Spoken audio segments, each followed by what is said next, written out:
వాక్య భాగంలోనికి వెళదాం. లూకా సువార్త 1వ అధ్యాయం 26 వచనం నుండి 28 వచనం వరకు చదువుకుందాం. 6వ నెలలో గబ్రియేలును దేవదూత గలిలయలోని నజరేతు ఊరిలో దావీదు వంశస్థుడైన యేసేపును ఒక పురుషునికి ప్రదానము చేయబడిన కన్యకు యొద్దకు దేవుని చేత పంపబడెను. ఆ కన్యక పేరు మరియ. ఆ దూత లోపలికి వచ్చి ఆమెను చూచి, దయాప్రాప్తురాలా, నీకు శుభము, ప్రభు నీకు తోడై ఉన్నాడని చెప్పాను. దేవుని యొక్క దూత దేవుని యొక్క వార్తను తీసుకుని వచ్చింది. దయాప్రాప్తురాలా, నీకు శుభము. ఇక్కడ చెప్పాలంటే శుభం ఎక్కడా కనపట్టలేదు. ఎందుకనగా ఆమె తీసుకోబోచేటువంటి రెస్పాన్సిబిలిటీ చాలా రిస్క్ దాంట్లో ఉన్నది. కానీ అప్పటికి ఇంకా ఆ యొక్క వార్త ఏంటో ఈ మరియకు తెలియజేయలేదు. అంతకుముందు ఇంకొక మాట అంటూ ఉన్నది దేవుని దూత. చూడండి, దేవుని యొక్క ప్లాన్ కానీ, దేవుని యొక్క మాటలు కానీ, దేవుడు మాట్లాడేటువంటి విధానం కానీ చాలా అద్భుతంగా ఉంటుందండి. ఇక్కడ చూడండి, నీకు శుభము. రెండవ మాట, దేవుడు నీకు తోడై ఉన్నాడు. ఎందుకు మరియతో ప్రభు నీకు తోడై ఉన్నాడని ముందుగా ధైర్యం ఇచ్చేటువంటి మాట చెప్తూ ఉన్నది. మనము ప్రాక్టికల్గా ఆలోచిస్తే దాంట్లో చాలా బర్డన్ ఉందండి. ఎందుకంటే ఆమె యేసు ప్రభుల వారిని గర్భము దాల్చబోతూ ఉన్నది. చూడండి దేవుని బిడ్డారా, ఈ పరిస్థితి మరి ఆ కన్య అయినటువంటి మరియకు రాబోతున్నది. ఇది మామూలు విషయం కాదండి. ఒక సొసైటీ కానీ, వాళ్ళ కుటుంబాలు కానీ, వాళ్ళ స్నేహితులు కానీ, వాళ్ళ యొక్క బంధువులు కానీ ఏమనుకుంటారు అనేటువంటి ఒక ప్రశ్న ఖచ్చితంగా ఆ మరియకు రావాలి. అంతేకాదు, యోసేపు యాక్సెప్ట్ చేస్తాడా? ఇవన్నీ కూడా ఆలోచనలు ఆమెకు ఖచ్చితంగా వస్తాయి, రావాలి. ఇవన్నీ ఎదుర్కోబోతున్నటువంటి ముందు దేవుడు బలపరుస్తూ ఉన్నాడు. దేవుడు ఎప్పుడు కూడా ముందుగా తన బిడ్డలను ఒక అద్భుతమైనటువంటి మాట ద్వారా బలపరుస్తూ ఉంటాడు.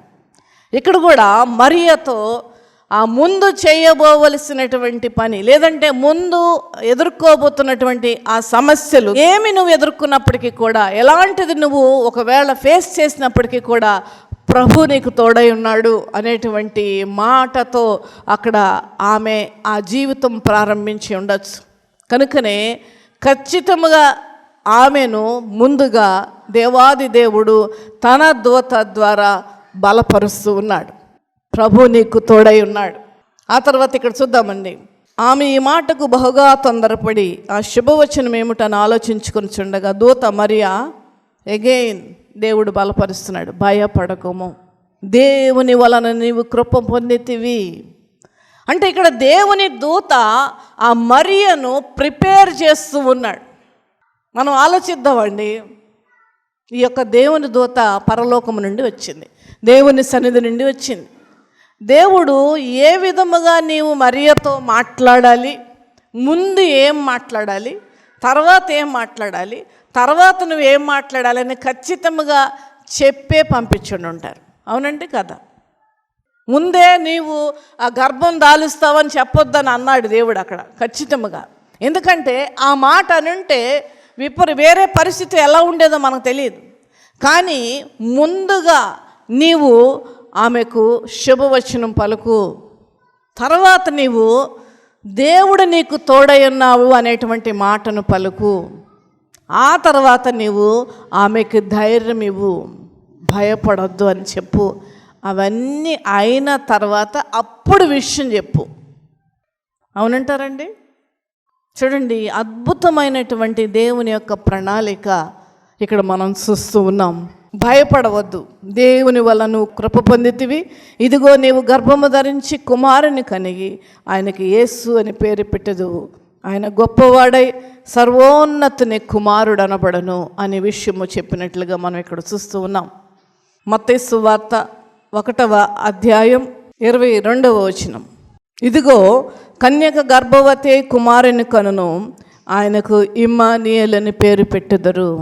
ముందుగా అంటే 722 సంవత్సరాల కిందట వ్రాయబడినటువంటి వాగ్దానము ఇక్కడ నెరవేర్చబడుతూ ఉన్నది. యేసు ప్రభువుల వారు కన్యక ద్వారా ఈ లోకానికి రావాలి లోకరక్షకుడుగా. ఎందుకు రావాలి అని అంటే ఆది కాండములోనే ఆ యొక్క దేవుని యొక్క ప్రణాళిక మనం చూస్తూ ఉన్నాం. స్త్రీ సంతానముగా ఆయన ఈ లోకానికి రావాలి. కన్యక గర్భం ధరించకపోతే దేవుని మాటలో సత్యము ఉండడానికి అవకాశం లేదు. స్త్రీ సంతానముగా ఆయన రావాలి కనుకనే ఈ కన్యక గర్భం ధరించడం మనం ఇక్కడ చూస్తూ ఉన్నాం. అయితే చూడండి, అతనికి ఇమ్మాన్యుయేల్ అని పేరు పెట్టుదురు అని ప్రభు తన ప్రవక్త ద్వారా పలికిన మాట నెరవేరునట్లు ఇదంతయు జరిగినని ఇక్కడ యేసేపుతో కూడా అదే దూత తెలియజేసినటువంటి విధానం మనం ఇక్కడ చూస్తూ ఉన్నాం. పాత నిబంధన గ్రంథములో 318 సార్లు యేసు ప్రభు యొక్క ఆగమనము గురించి దేవుని యొక్క ప్రవక్తల ద్వారా తెలియజేయబడినటువంటి మాటలు 318 సార్లు. అంటే దేవుడు ఎంత సిస్టమేటిక్గా ఉన్నాడో చూడండి, దేవుడు ఎంత ప్రణాళిక కలిగి ఉన్నాడో చూడండి.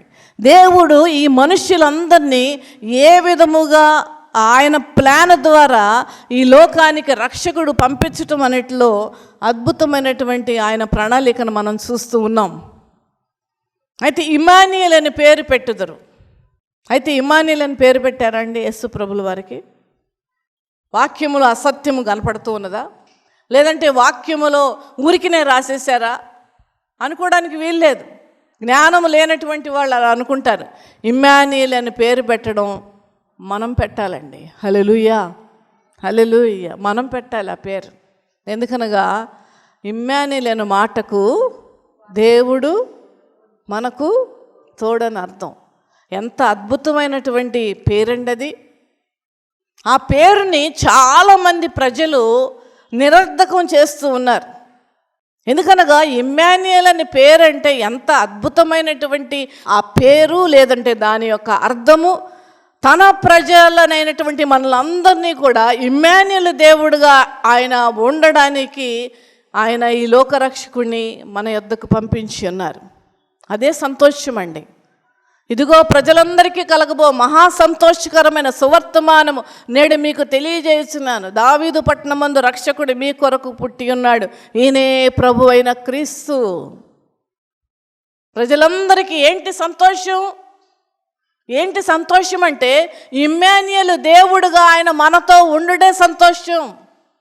ప్రతి దాంట్లో కూడా, ప్రతి అవసరతలో కూడా, ప్రతి ఇబ్బందిలో కూడా, ప్రతి రోగములో కూడా ఆయన మనకు తోడయుండి నడిపిస్తాడు మన జీవితం అనేటువంటిది సంతోషం.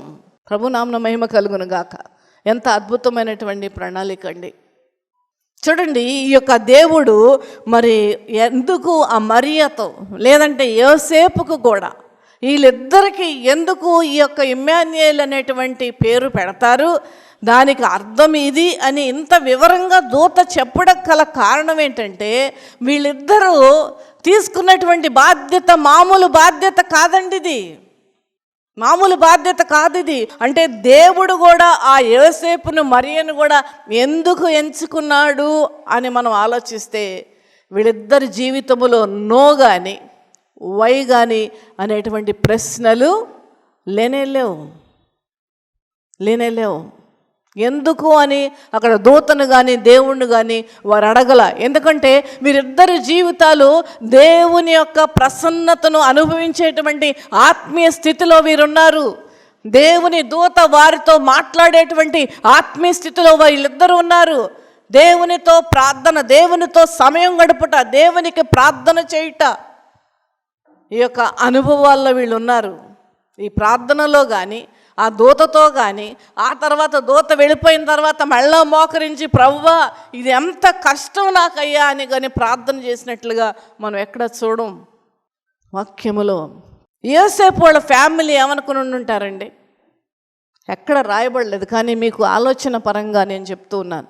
ఎందుకు వీళ్ళిద్దరితో దేవుడు నీకు తోడై ఉన్నాడు అనేటువంటి మాటను చెప్పడానికి గల కారణం, యోసేపు తల్లిదండ్రులు తోబుట్టువులు ఏమనుకుని ఉంటారు, లేదంటే మరియ తల్లిదండ్రులు ఏమనుకుని ఉంటారు.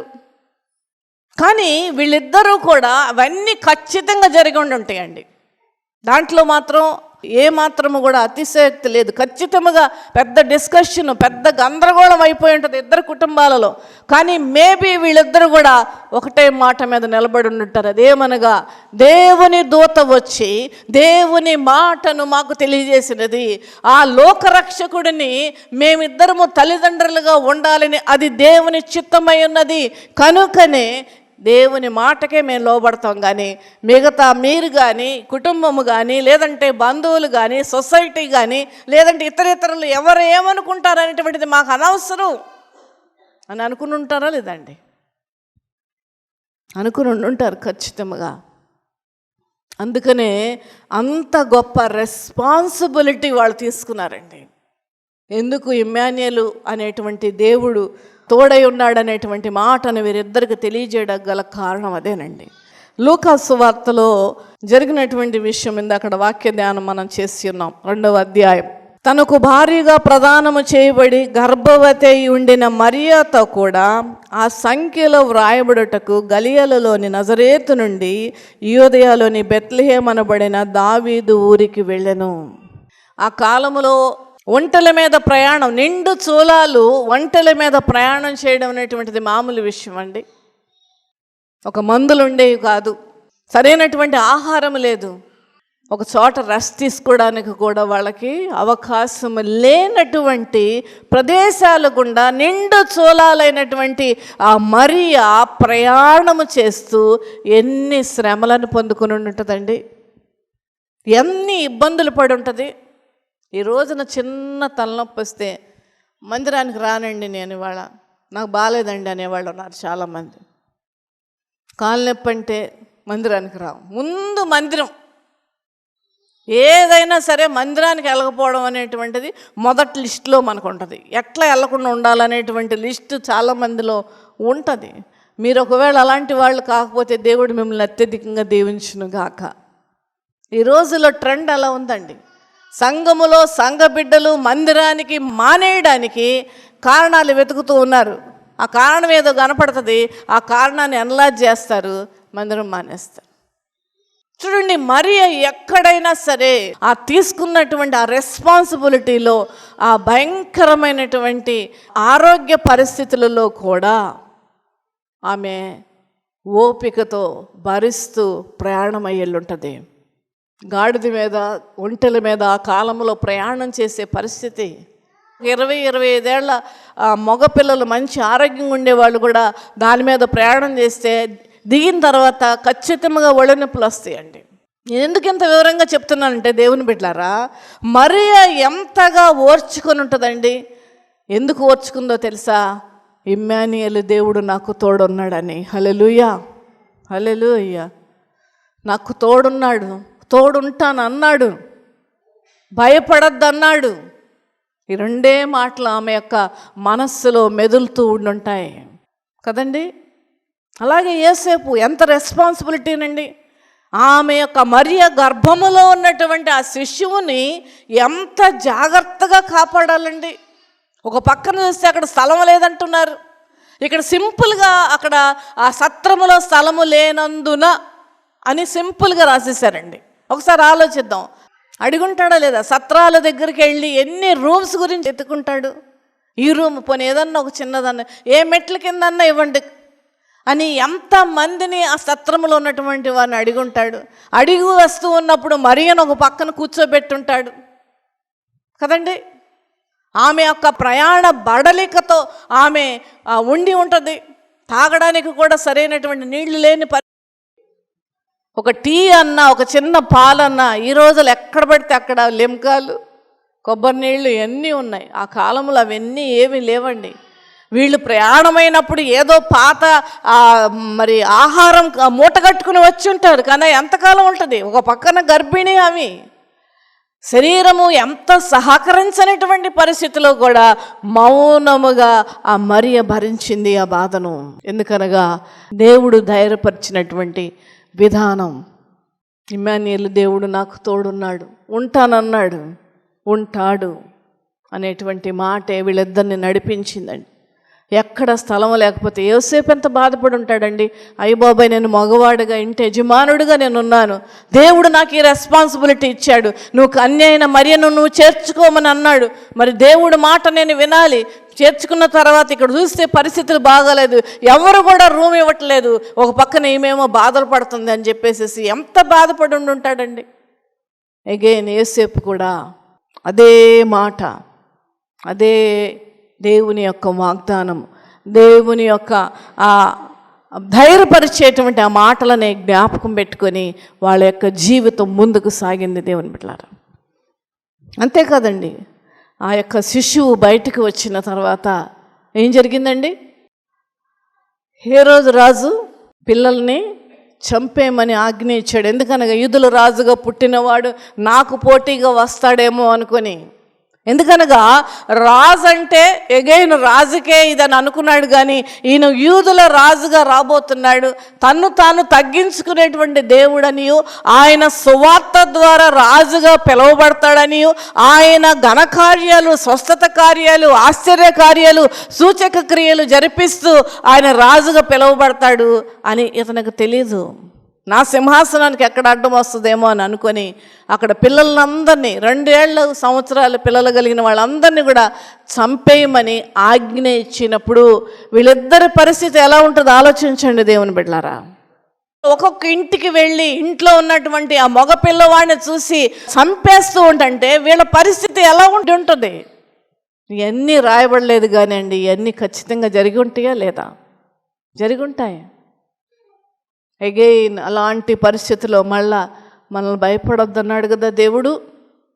ఇమ్మాన్యుయేల్ దేవుడుగా ఉంటాడు మనకు తోడని అన్నాడుగా, భయపడవలసిన పని లేదు అని వీళ్ళు ఒకరికొకరు ధైర్యం చెప్పుకుని ఉండుంటారు ఖచ్చితంగా. అంతేకాదండి, ఇక్కడ యోసేపుకు దేవుడు దర్శించి ఏమని చెప్పారండి? నువ్వు ఐగుప్తుకి వెళ్ళిపో. ఒక దేశము నుండి ఇంకొక దేశం, అది మళ్ళీ అగైన్ చంటి బిడ్డను వేసుకుని. మామూలు పరిస్థితి అండి ఇది. అంతేకాదు, పోనీ అక్కడ వెళ్ళి ఐగుప్తులో మరి ఉన్నారు అని అంటే, మరి ఐగుప్తు నుండి ఏమని చెప్తున్నాడు? మళ్ళీ కొంతకాలం అయిపోయిన తర్వాత దేవుడు శిశువును సంహరించేటువంటి వాడు, లేదంటే ఆయనను సంహరించేవాడు మరణించి ఉన్నాడు, నువ్వు మళ్ళా తిరిగి రమ్మని. మళ్ళా దేశం నుండి మళ్ళా దేశం. అయితే ఇక్కడ జరిగినటువంటి విషయం నేను ముందుంచాలని ఆశపడుతున్నాను. మత్తయి సువార్త 2వ అధ్యాయం 19వ వచనం చదువుదామండి. హేరోదు చనిపోయిన తర్వాత ఇదిగో ప్రభుదూత ఐగుప్తులో యోసేపునకు స్వప్నం ఉంది ప్రత్యక్షమై, నీవు లేచి శిశువును తల్లిని తోడుకొని ఇశ్రాయేలు దేశమునకు వెళ్ళము, శిశువు ప్రాణము తీయుచుండిన వారు చనిపోయారని చెప్పాను. అప్పుడు అతడు లేచి శిశువును తల్లిని తోడుకొని ఇశ్రాయేలు దేశమునకు వచ్చెను. ఇక్కడ కానీ దీనిలో వెనక భాగం మళ్ళా మనం ఆలోచిస్తే, ఇది ఒక దేశము నుండి ఇంకొక దేశమునకు ఆ చంటి బిడ్డను తీసుకుని ప్రయాణము చేయుట. ఎగైన్ మళ్ళా ఒంటెలు, మళ్ళా గాడిదలు, సరైనటువంటి ఆహారం లేకపోవడం. ఆ సమయంలో మరియ తల్లి ఆ యొక్క శిశువు అయినటువంటి యేసు ప్రభులు వారికి పాలిచ్చేటువంటి సమయం. తల్లులైనటువంటి వారికి బాగా అర్థమవుతుంది పాలిచ్చే సమయంలో తల్లికి ఎంత కష్టమో, ఎంత ఆకలేస్తుందో, ఎంత నీరసం వస్తుందో. అయినప్పటికీ అదే మాట, ఇమ్మాన్యుయేలు దేవుడు నాకు తోడుంటాడు, భయపడొద్దన్నాడు. ఏమో పిల్లోడికి పాలు తక్కువైపోయి ఏమన్నా అనారోగ్యం వస్తుందేమో, పిల్లోడికి సరైనటువంటి పరిస్థితులు లేక ఏదన్నా ఇబ్బంది వస్తుందేమో అనేటువంటి భయాందోళనలు న్యాచురల్గా ఉంటాయి మనస్సులో. ఒకవేళ మేరీకి చెప్పకపోయినా యోసేపుకు కూడా మనస్సులో అది ఉంటుంది. ఇలాంటి ప్రయాణము నేను ఎలా చేయాలి? అప్పుడే డెలివరీ అయిన ఆ బాలింతరాలు చిన్న శిశువును పట్టుకొని. అయినప్పటికీ అదే వాగ్దానం, ఇమ్మాన్యుయేలు దేవుడు మాకు తోడుంటాడని. అదే మాటను బట్టి, అదే వాగ్దానాన్ని పట్టుకొని వీళ్ళిద్దరూ ఇంత భయంకరమైనటువంటి ఛాలెంజ్ని వాళ్ళు తీసుకున్నారు దేవుని బిడ్డలారా. ఇక్కడ చూద్దామండి. శిశువును తల్లిని తోడుకొని ఇశ్రాయేలు దేశమునకు వచ్చెను. అయితే అర్కెలోయ తన తండ్రి అయిన హేరోదునకు ప్రతిగా యూదయ దేశం ఏలుచున్నాడు విని అక్కడికి వెళ్ళవరచి అంటే అర్థం ఏంటి? వెళ్ళడానికి ఇష్టపడలేదని అర్థం. దానిలో భయం ఉన్నది, దానిలో ఆందోళన ఉన్నది, దానిలో కష్టం ఉన్నది, దానిలో నా నిర్ణయం నేను తీసుకుంటే ఏమవుతుంది అనేటువంటి ఒక అల్లజడి హృదయంలో ఉన్నది. ఎందుకంటే దేవుడేమో వెళ్ళమన్నాడు, ఇక్కడ చూస్తే మరి అక్కడికి వెరచానంటే అక్కడ ఉన్నటువంటి వాళ్ళు కొడుకున్నాడు. ఏమైపోతాడు ఆ శిశువు? దేవుడు నాకు ఇచ్చాడు, లోక రక్షకుడిని పెంచి పోషించి పెద్ద చేయడం దేవుడు నాకు ఇచ్చినటువంటి బాధ్యత, రెస్పాన్సిబిలిటీ. ఎలా? అప్పుడు ఏం చేస్తుంటాడండి మీరు చెప్పండి? ప్రార్థన చేస్తుంటాడు ఖచ్చితంగా.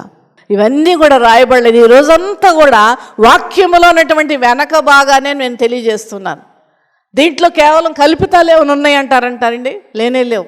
పరిశుద్ధాత్మ దేవుడు నాకు తెలియజేసినటువంటి మాటలే మీకు తెలియజేస్తున్నాను. అప్పుడు ఏమన్నాడండి దేవుడు? గలిలియా ప్రాంతము వెళ్ళి నజరేతను ఊరిలోకి వచ్చి అక్కడ కాపురం ఉండెను. ఎందుకనగా స్వప్నమందు దేవుని చేత బోధింపబడిన వాడై. అంటే యోసేపు every situation he's taking the permission from the lord. ప్రతి విషయంలో కూడా దేవుని యొక్క మాటను తీసుకునే ముందుకు వెళ్ళినట్లుగా మనం ఇక్కడ చూస్తూ ఉన్నాం. ఇక్కడ కాపురం ఉండెను. అందుకనే నజరేయుడైనటువంటి యేసు అని చెప్పబడిన మాట నెరవేరునట్లు ఇలాగూ జరిగెను. ఇమ్మాన్యుయేలు దేవుడు వీళ్ళిద్దరికేనాలండి, ఇంకా అందరికీనా? మనకు కూడా. Very good. ఎందుకంటే దేవుడు ఒక వాగ్దానము కానీ, ఒక భక్తులతో మాట్లాడినప్పుడు కానీ, లేదంటే ఒక వాక్యం మనకు తెలియజేసినప్పుడు అది ప్రపంచంలో ఉన్న సర్వ మానవాళికి వర్తిస్తుంది. ఇమ్మాన్యుయేలు దేవుడు మనకు కూడా తోడుంటాడు. హల్లెలూయా. మన కష్టాలలో మనకు తోడుంటాడు దేవుడు, మన ఇబ్బందులలో ఆయన మనకు తోడుంటాడు. కానీ మనము చూసేటువంటి విధానము, మనము దేవుణ్ణి ఆశ్రయించే విధానము, దేవుని మీద మనకున్నటువంటి నమ్మకము, దేవుని మీద మనం ఆనుకున్నటువంటి విధానము యోసేపు మరియల వలె ఉండాలి. భయముతో బ్రతికారండి వాళ్ళు, భయంతో బ్రతికారు. ప్రతి దినము కూడా భయమే, ఏమైపోద్దో శిశువుకి. ఎందుకంటే వీళ్ళిద్దరికీ దేవుడు రెస్పాన్సిబిలిటీ ఇచ్చాడు. ఆ భయాందోళనలో ఇమ్మాన్యుయేలు దేవుడు తోడై ఉన్నాడు. మన జీవితంలో కూడా మనకు వస్తున్నటువంటి ప్రతి సమస్య, ఇబ్బంది, కష్టము, రోగము, ప్రతి దాంట్లో కూడా దేవుడు మనకు తోడుంటాడనేటువంటి ఒక ధైర్యం మనకు ఎలా ఉండాలంటే, యోసేపు మరియలు ఏ విధముగా వాళ్ళు దేవుని మీద ఆధారపడ్డాడో, దేవుని యొక్క మాట మీద ఏ రీతిగా ఆధారపడ్డారో, దేవుని మాటను పట్టుకొని ప్రతి సమస్యను ఏ విధముగా ఎదుర్కొన్నారో ఆ విధముగా మనము కూడా అదే అప్రోచ్, అదే మరి విధానములో మనము కూడా దేవుని మీద ఆధారపడాలి. వాగ్దానం చేసిన వాడు నమ్మదగిన దేవుడు. ఏ వాగ్దానము కూడా నిరర్ధకము అవదది. ఆ యొక్క వాగ్దానములో ఉన్నటువంటి ఆ ఆశీర్వాదము కానీ, కాపుదలు కానీ, ప్రొటెక్షన్ కానీ, గైడెన్స్ కానీ ఎక్కడ కూడా నిరర్ధకము అవదది.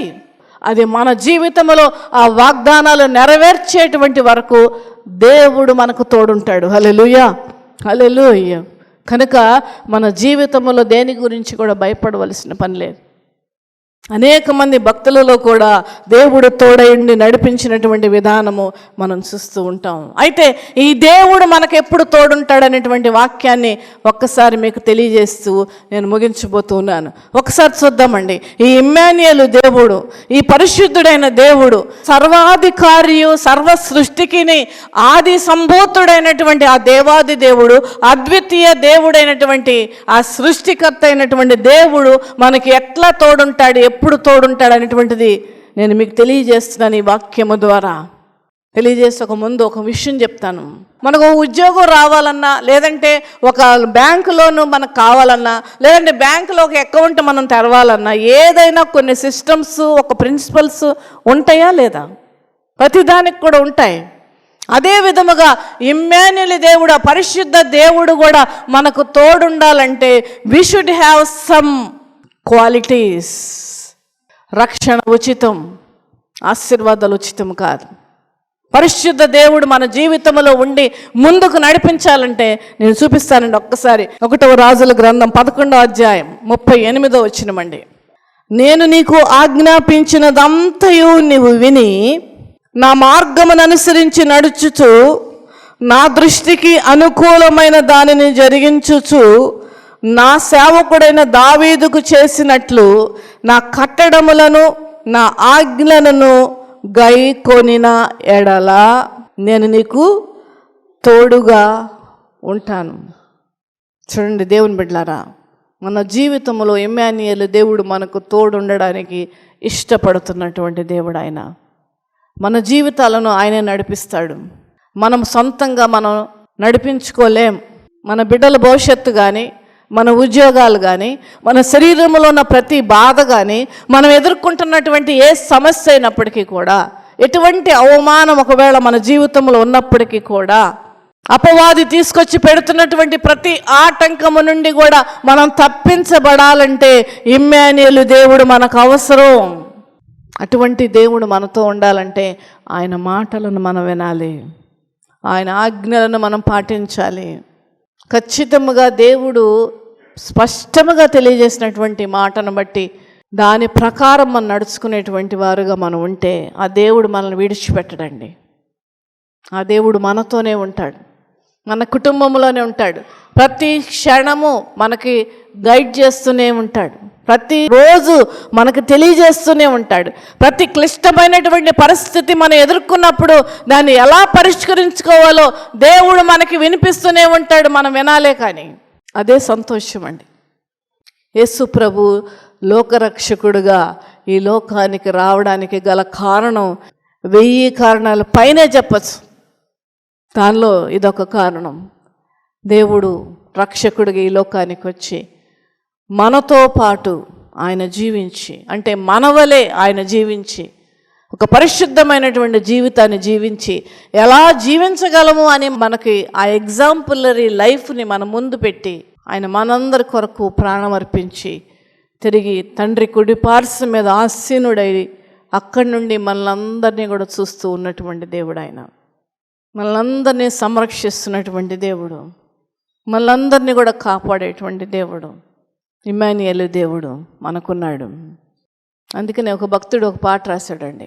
ఉన్నాడు దేవుడు నాకు తోడుగా, విడనాడెన్నడు ఎడబాయడు.